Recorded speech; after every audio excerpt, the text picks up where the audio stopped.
सज्जनों, शैलेंद्र दर्शन चैनल पर आप सभी का एक बार फिर से स्वागत और अभिनंदन।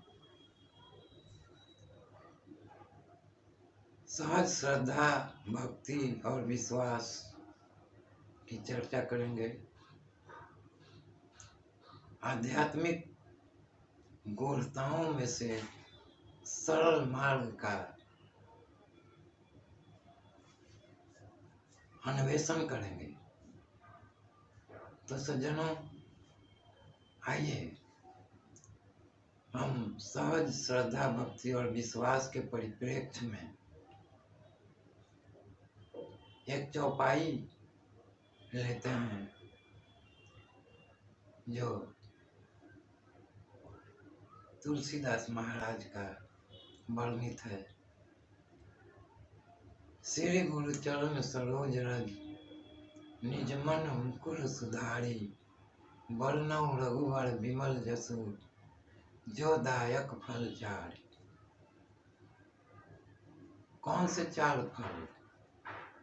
वही पुरुषार्थ जो चार बताए गए हैं, धर्म, अर्थ, काम और मोक्ष।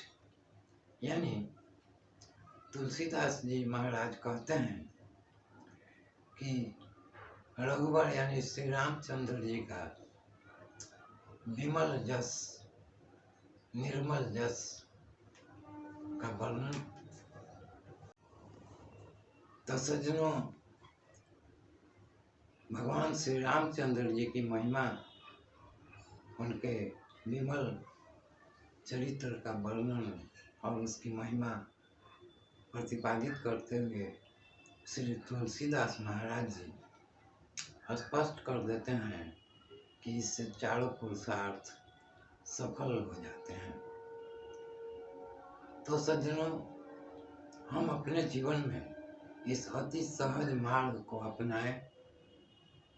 प्रतिदिन श्री रामचरितमानस का पाठ या गायन नियमित रूप से करें। इससे हमारे चारों पुरुषार्थ निश्चय ही सफल होंगे। धर्म, अर्थ, काम और मोक्ष।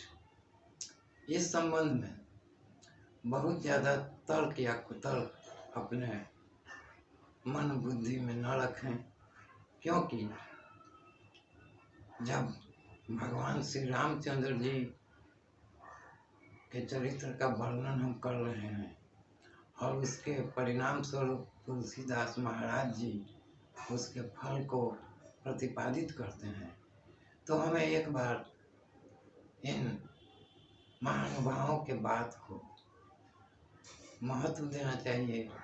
अपने तर्कों और कुतर्कों से ऊपर उठकर अपने जीवन में इस प्रक्रिया को धारण करके स्वयं अनुभव करना चाहिए कि सचमुच धर्म, अर्थ, काम और मोक्ष की प्राप्ति होती है या नहीं।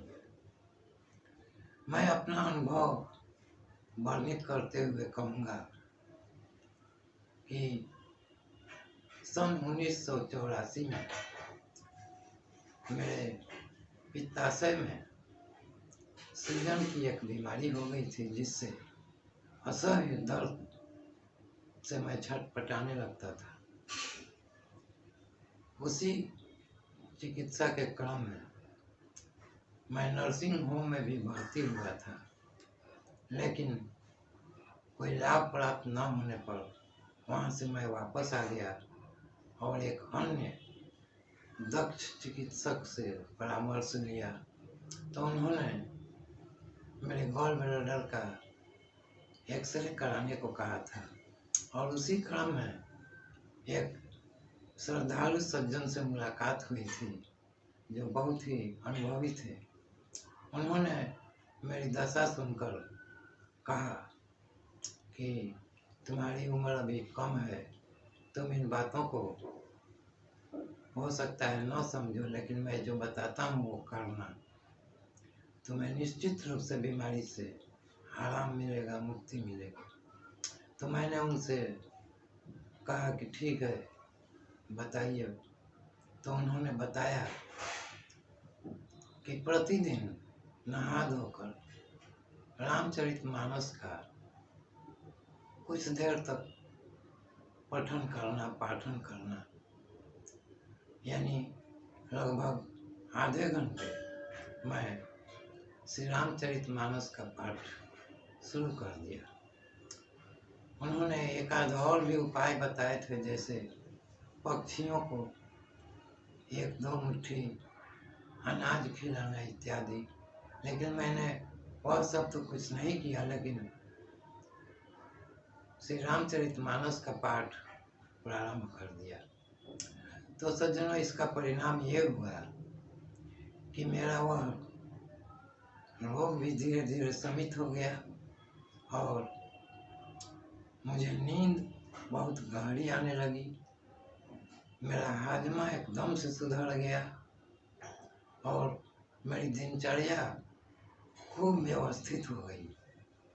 इसका मुझे मानसिक संतोष और शारीरिक सुखानुभूति स्पष्ट दृष्टिगोचर होने लगा।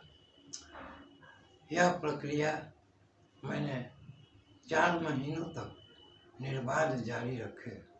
उसके बाद कालक्रम में सांसारिक क्रियाकलापों में या मन की कमजोरियों के कारण यह प्रक्रिया धीमी पड़ गई या नियमित नहीं रही। इसका मुझे बहुत ही अफसोस रहता है। तो सज्जनों, इस बात की चर्चा मैंने इसलिए की कि पूर्वार्ध में मैंने जिस चौपाई का वर्णन किया और उसके जो अर्थ परिभाषित किए, उसकी महत्ता को अपने अनुभव से मिलान करने के लिए मैंने ये बातें बताई हैं। आशा करते हैं श्रद्धा, भक्ति और विश्वास युक्त सज्जन इस बात को समझेंगे और अपने जीवन में आध्यात्मिकता का एक पुट प्रदान करेंगे। तो धन्यवाद सज्जनों, फिर मिलेंगे अगले वीडियो में इसी प्रकार किसी आध्यात्मिक ईश्वर अनुसंधान या मांत्रिक चर्चा विमर्श के साथ। धन्यवाद।